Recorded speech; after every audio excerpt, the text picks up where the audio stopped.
Всем привет! Сегодня буду ремонтировать еще одну машинку.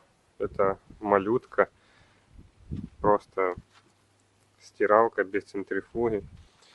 Что мне в ней понравилось, то что двигатель стоит вот так вот сбоку, выше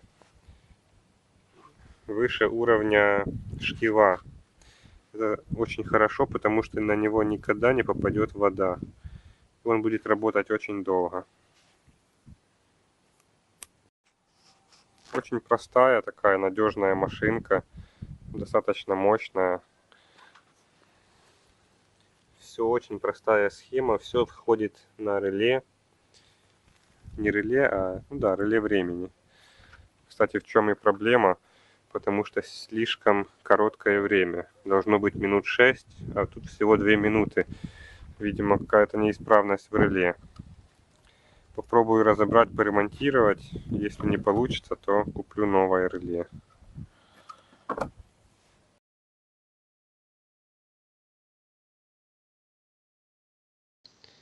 Вот я уже снял со стиральной машинки часовой механизм. Долго на него смотрел. У него такая проблема, что он тикает всего 2-3 минуты. Хотя должен 6 минут тикать. С первого взгляда вроде бы все нормально, все отлично работает. Но я заметил дефект один.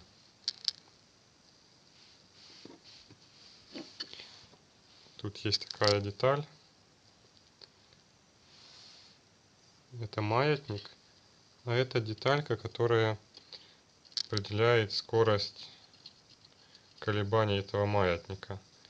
Тут износилась одна часть. Износ почти не заметен, но он влияет на скорость движения этого маятника. Сейчас я вам продемонстрирую.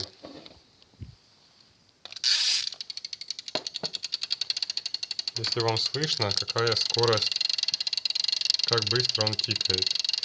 Если я подвину одну шестереночку, подниму ее чуть выше, сразу медленнее становится тикать. Поставлю ее на место, и скорость увеличится. Вы, наверное, заметили, да? Я сместил шестеренку в область, где выработка меньше. Тут, наверное, видно, я зеленым ее подрисовал.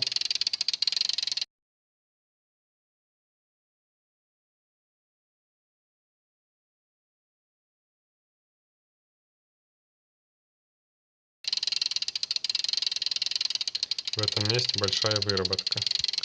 Поэтому я подложу сюда под шестеренку шайбочку, и она станет хорошо работать. Вот так, долго думая, я нашел, в чем причина.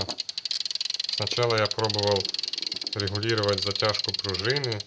Это давало результат, но очень маленький. Там разница в полминуты.